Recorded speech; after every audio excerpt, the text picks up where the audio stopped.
Salut et bienvenue dans cette nouvelle vidéo. Aujourd'hui on va voir comment faire pour installer des brushes sur Photoshop et ça va être l'occasion également de vous présenter rapidement le panneau des brushes. Donc on va cliquer ici sur le pinceau et on va cliquer sur cette icône. Donc les brushes ce sont des formes de pinceau.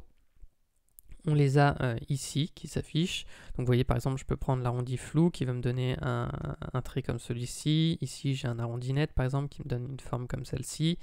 Donc voilà, on peut jouer un petit peu là-dessus pour créer toutes sortes d'effets. Donc il y a toutes sortes de brushes que vous pouvez télécharger. Pour ça, vous avez juste à taper brush Photoshop dans Google et vous en trouverez toutes sortes. Si vous voulez, vous pouvez également télécharger des brushes proposées directement par Adobe. On clique ici donc sur la petite roue et on clique sur obtenir plus de formes.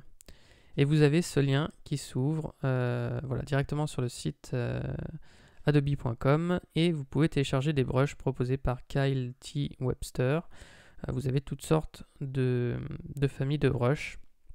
Alors ce sera plutôt pour faire de la peinture ici, donc c'est-à-dire peindre directement, mais sinon vous pouvez parfois télécharger des formes et ça vous permet de créer toutes sortes de formes, donc on va voir ça. Admettons que du coup je veuille importer des brushes dans Photoshop, donc première solution, c'est d'aller d'aller dans mon Finder ou dans mes documents et de cliquer sur un fichier en ABR. Donc les fichiers en .abr, ce sont les brushes.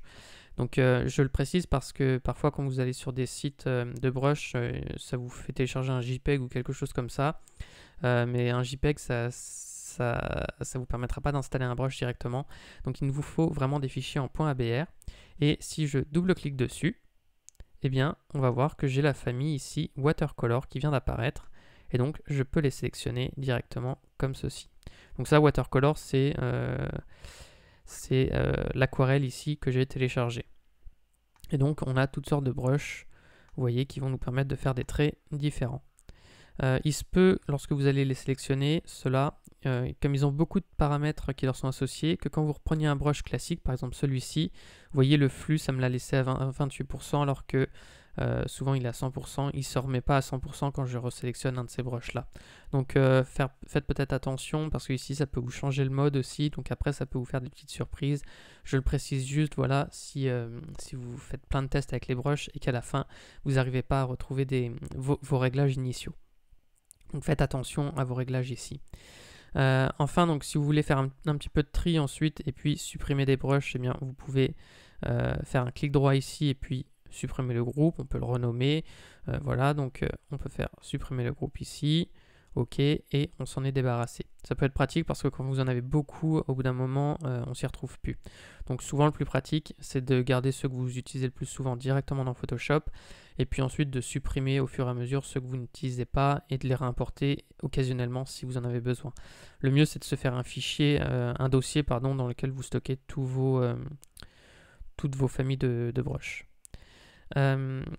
Également, donc il y a d'autres moyens d'installer des brushes. Juste avant, donc je vous ai pas montré, mais si vous êtes un peu perdu par la mise en forme ici, vous voyez, admettons que je mette cette mise en forme là, alors non, ou peut-être, voilà, comme ça. Vous voyez ici en poussant ce curseur, j'ai un affichage un peu différent, et il se peut aussi que vous ne voyez pas la même chose pour chaque brush. C'est tout simplement parce que en cliquant sur la petite roue ici, on peut modifier l'affichage en cliquant sur nom de la forme par exemple, ou sur pointe de la forme. Donc vous voyez, on peut les afficher comme on le souhaite. On peut également mettre le contour. Donc moi, je masque souvent le contour. Je mets nom de la forme et pointe de la forme. J'aime bien travailler comme ça. Mais ça dépendra évidemment de vos préférences. Si vous cliquez ici sur obtenir plus de formes, ça je l'ai montré. Et donc le gestionnaire des paramètres prédéfinis. Donc si on clique ici, ça va également nous permettre d'importer des brushes. Puisque si je fais charger, eh bien, je vais pouvoir, vous voyez, récupérer des brushes. Alors, admettons que je clique ici et que je prenne, par exemple, des brushes nuages. Ou qu'est-ce que j'ai je vais prendre des brushes nuages. Je fais ouvrir. Et donc, je peux également importer des brushes comme ça. J'ai la famille qui apparaît, je fais terminer. Et ensuite, je peux aller sélectionner mes brushes de nuages. Donc là, ici, on voit que ça va faire...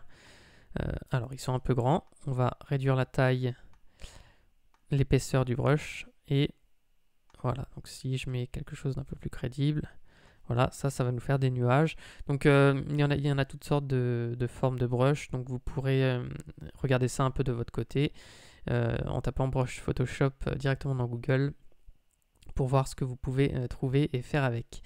Donc voilà, c'était tout pour cette vidéo rapide. On a vu comment installer des brushes.